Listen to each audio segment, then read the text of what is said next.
the man himself. Yeah, look, he's grown young. He has learned how to pronounce each word perfectly, and that's exactly why it's wrong. Welcome back to the channel. I'm Ali. I work as a professional dialect coach here in London, and today I'm judging the British accents in the movie Dracula. So this is the 92 version with Keanu Reeves, and I've heard opinions. There are opinions about these accents. Not good ones. I doubted everything, even my mind. So how do you judge a good British accent? Well, it's important to point out that there are no good British accents and bad British accents, in the sense that a posh RP accent doesn't mean good and Cockney doesn't mean bad. No, there are tons of British pronunciation styles using different characteristics that we all perceive and understand to be British. For example, the glottal T. You've heard this in words like water being pronounced water. Changing the L so it sounds like an L. For example, hell could be pronounced hell, and so on. What then makes a good British accent? This is a great question, and the best way I can describe it is you have to think of it the same way as you judge special effects in movies. For example, you watch a movie and you're like, wow, those special effects are really bad, not convincing at all.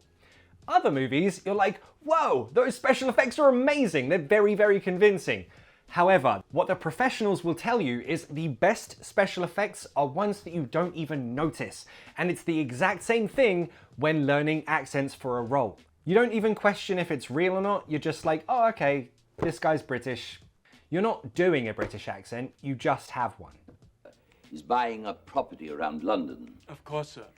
I'll attend to the count. Thank you for your confidence. All right, first thing, and I'm sure I'll mention this a lot as we go on, it's the schwa sound. British accents are very lazy compared to American accents.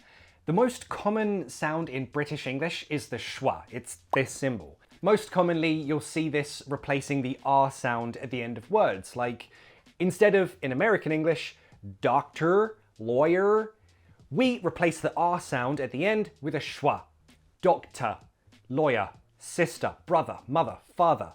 See, it's a very lazy, very weak sound. It's almost nothing. We've waited this long, haven't we? We can be married when I return. We can be married when I return. Okay, he's obviously learned how the individual words sound in that sentence. I can picture him with his dialect coach practicing this line like, we can be married when I return. Right, the whole sentence. We can be married when I return. Okay, I'm exaggerating, but that is how I imagine he learned it. Now, more naturally, we would say it something like, we can be married when I return. Smush those words together. It shouldn't sound like separate words. We can, blah, blah, blah. I can, you can. This is a structure we often use, and with structures we often use, the vowel sounds in some of those words get squashed to a schwa sound, that sound I just mentioned. Instead of can, we can. And this is very, very common with structures you use a lot, like could you, could you. I've never. What do you want to do? What do you want to do? To give advice to someone, you don't say, well, if I was you, like a robot, if I was you, that sounds very different, right? So these chunked expressions and sentences really help sell that you've been speaking with this accent all your life. If you don't learn this, it won't sound natural. And if you're working on developing a natural sounding British accent for a role in a movie, TV show, to do at parties, that one's strangely common for my clients. I've made a full British accent course that you can get on my website, papateachme.com. This gives you everything you need to develop your own natural sound with a British accent, your own pronunciation style that sounds natural to you. And you have the option to pay whatever you think it's worth. Now, all good dialect coaches will tell you that it's kind of like when you have a brand new pair of shoes. People see your shoes and they're like, wow, they're shiny and new. You've never worn them before. There's no imperfections. There's no bends where you have worn them every day. Nothing that makes those shoes unique to you. That's the mindset I want you to take away when you learn an accent. You don't want your audience or me thinking that is a shiny new accent that you've never used before. You need to have those imperfections and wear and tear that shows me you've used this every day. For example, one of my clients started ordering coffee using his British accent. And this is an amazing way to make it unique to you, because after time, you get used to it. The first time ordering with a British accent, hello, can I get a cappuccino, please? Yes, it has the characteristics of a British accent, but doesn't feel real yet. After you've said this enough times, you get lazy. Then it becomes unique to you. All right, mate. Can I get a cappuccino? See the difference?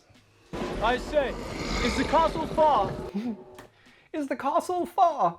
So this is great. He's playing a southerner, I think from London probably, and he sticks to saying castle, not castle.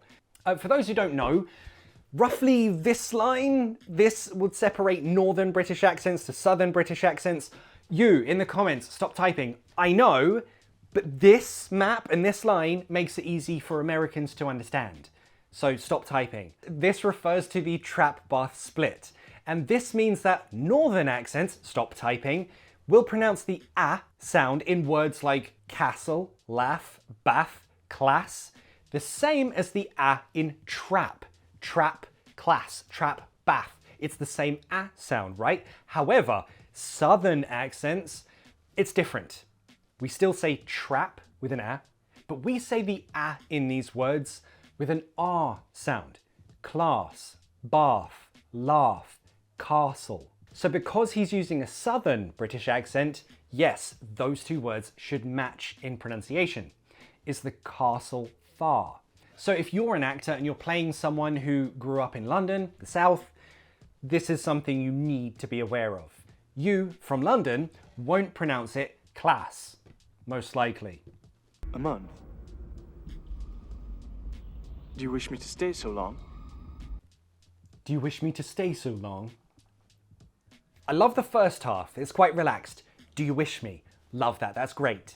But I would change the A in stay. Sounds a bit American. Stay? That's the only thing I'd change. The way he looked at Mina's picture fills me with dread, as if I have a part to play in a story that is not known to me. Okay, two sounds here, which 90% of my clients need constant practice, constant drilling on, because it's not easy to wash the American off the sound. The problem is the O and O sound. It should sound like not known, not known. So the first word, not.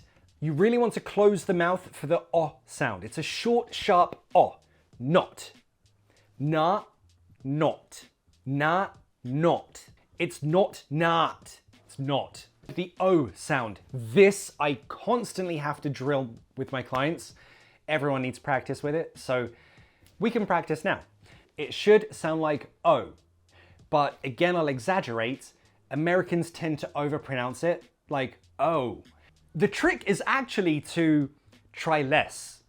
In American pronunciation, the back of the mouth is quite open and the tongue is down and kind of tense. But with British pronunciation, we don't want that. Just a slight change in your mouth position and you'll get it perfectly. But I want you to say this with me. O. Okay, now say it again, but lift the jaw up slightly, making less room in the back of the mouth.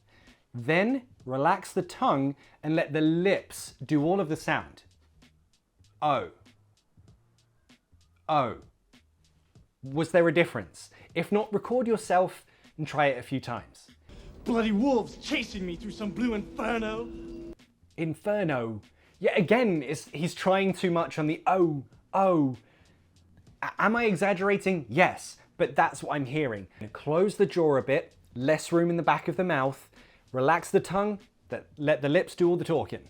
O, inferno. Is a beautiful lady. You may purchase a street atlas for 6p. Good day. Street atlas.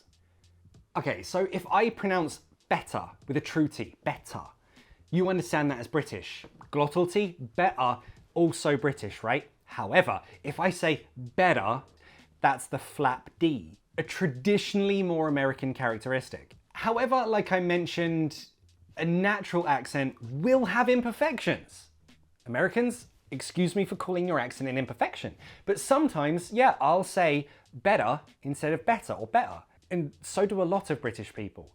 Everyone's English is influenced by what celebrities you follow and their accents, or if there's a character in a TV show that you really admire and they pronounce things a certain way. For example, if you watch Peaky Blinders and you love how they speak in it, you might start using more glottal T's in your speech. So I don't only use glottal T's, I sometimes do. I don't only use true T's, I sometimes do. And I don't always use a flap D, sometimes I do. A mix of different characteristics makes it more unique to you and sound more natural. However, it is unnatural to hear an American flap D characteristic on a British accent from this time period. I mean, even today, you'd still say street atlas or street atlas. Street atlas sounds very American. I won't go. I'm not gonna leave you. That. Nailed that. Won't go.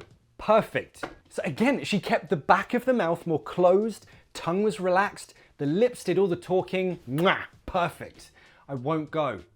Really putting the win in Winona. Burned it and then she found peace. Doctor! Please. Doctor!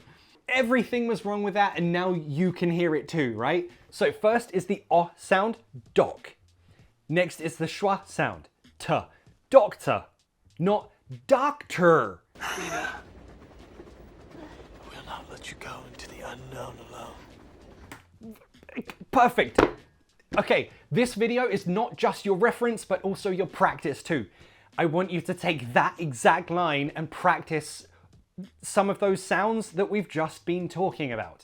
Not go unknown alone.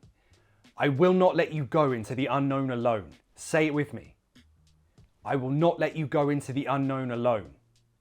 Practice and repeat it. Record yourself and see if it matches my pronunciation. If it does, awesome. If it doesn't, keep practicing. You will get it, I promise. We can cut him off. Reach him before he reaches the castle. I will dispatch Van Helsing straight for the Borgo Pass. If we fail in our task, you will have to finish him.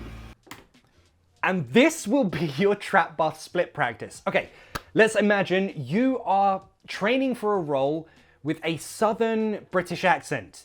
How would you pronounce these 3 words? He did it correctly, I'm not complaining. Southern British accents, castle, pass, task. It's that R sound, remember? But if you were playing a character from the north of England with northern pronunciation, you might pronounce it like... Exactly. Castle, pass, task. Okay, so how would I rate them? Winona Ryder did very, very well. She gets 4 cups of tea out of 5. Keanu Reeves gets only 2.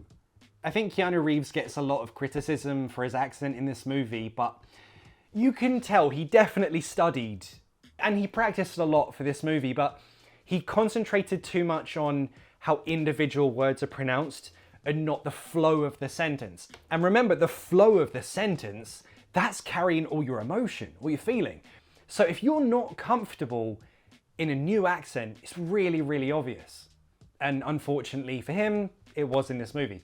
So just remember, a natural sounding British accent is one that you've used for a while. It shouldn't sound and feel like a brand new pair of shiny shoes.